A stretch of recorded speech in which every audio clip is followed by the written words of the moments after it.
안녕하십니까, 윤수근 변호사입니다. 법인 파산 선고를 받은 이후에 이제 뭐 어떻게 대표이사가 할 일이 뭐가 있냐 이걸 자꾸 물어보셔서 이제 간단하게 설명을 좀 드리겠습니다. 법인 파산 선고를 받으면 대표이사는 권한을 상실합니다. 그래서 법인 파산 신청 대리인으로 A 로펌을 정했다면 그게 위임 계약이거든요.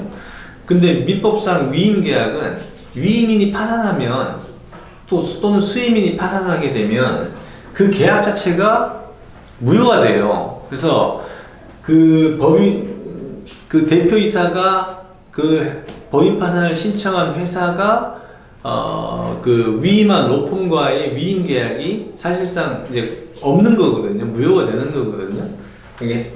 그러니까 이제 이 뒤로는 결국에는 신청 대리인이 뭐 나서서 할 건 없고 뒤에서 서포트를 해주는데 보통 이제 뒤 절차가 뭐 이렇게 남아 있습니다. 2주 동안 채권자들이 채권 신고를 하고 그 다음에 선고로부터 통상 2개월 이내에 채권 조사 및 그 다음에 제1의 채권자 집회를 열거든요.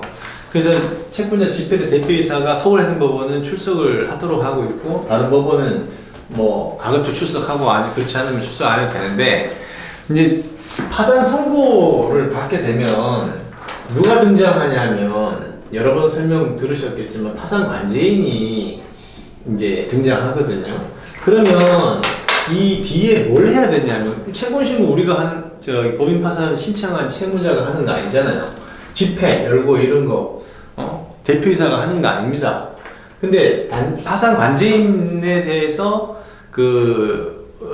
설명이라든지 요구사항들이 있어요. 가령 그 법인 파산을 신청할 때 도장 같은 건 못 내거든요. 법인 인감도장, 사용인감 뭐 이런 거 못 내요. 그런 것들은 제출을 해야 되고 그 다음에 공인인증서 같은 경우 신청할 때는 그걸 못 내면 제출을 못 합니다. 그거는 파산 관제한테 건네줘야 되고 그리고 뭐 어음 대장이라든지 수표 대장이라든지 우리가 법인 신청서 낼 때는 사본을 보통 내지 원본을 내지는 않거든요. 그래서 그런 부분 다 넘겨줘야 되고 나머지 것들은 법인 파산 신청서를 꼼꼼하게 썼으면 대부분 제출되어 있는 거기 때문에 파산 관제인이 요청하는 사항들이 굉장히 많습니다. 많지만 대부분 중복돼서 제출된 것이고 재판이 전자접수다 보니까 낼 수 없는 물건들 같은 것들은 직접 대표이사가 또는 그 보조 사무직원이 파산 관제인에게 그 부분을 인도를 해줘야 됩니다. 그리고 공장이나 사무실 없어도 법인 파산은 신청 가능한데 만약에 공장이나 사무실이 선고 당시에도 존재한다 그러면 파산 관제인은 공장이나 사무실로 가서 딱지를 붙입니다. 딱지라고 하면 뭐냐면 이제 안내문과 공고문인데 여기는 이제 파산 선고를 받은 회사다.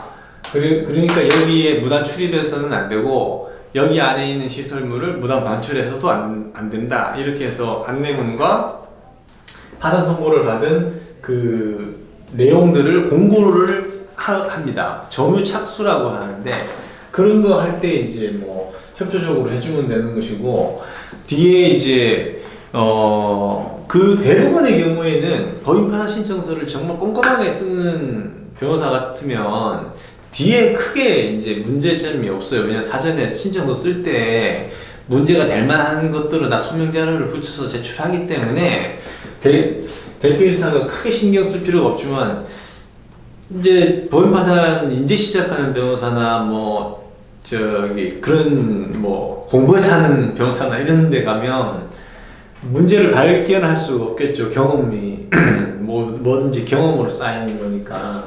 근데 뒤에 가서도 아무리 전문적인 변호사 로펌이라 하더라도 미처 발견하지 못한 것들이 있을 수 있거든요. 그래서 파산 관제인이 법인 계좌를 검토하고 그다음에 대표이사 개인 계좌도 검토를 하고 또 그다음에 자산 양도 처분한 것들 이런 것들도 검토를 하는데 물론 변호사가 사전에 검토해서 그 필터링을 해야 됩니다. 문제가 될 만한 소지들은 그 부분에 소명 자료하고 이런 법적 문제가 있다는 걸 인식을 하고 이제 신청에 들어가야 되는 것인데 미처 서로 대표이사가 얘기를 안 했던 뭐 변호사가 이제 그걸 발견을 못했던 거예요. 뒤에 이제 파산 관제인이 문제 삼아서 이 돈은 얼마간 이제 반환해라, 이 물건은 가져간 사람 반환해라, 뭐 여러 가지 이런 것들이 있을 수 있거든요. 그래서 파산 선고 이후에는 대체로 파산 관제인에게 뭐 물건을 넘겨주거나 설명을 해주면 되는 그런 어떤 협조 부분만이 남아있어서 크게 대표이사가 할 일이 없습니다.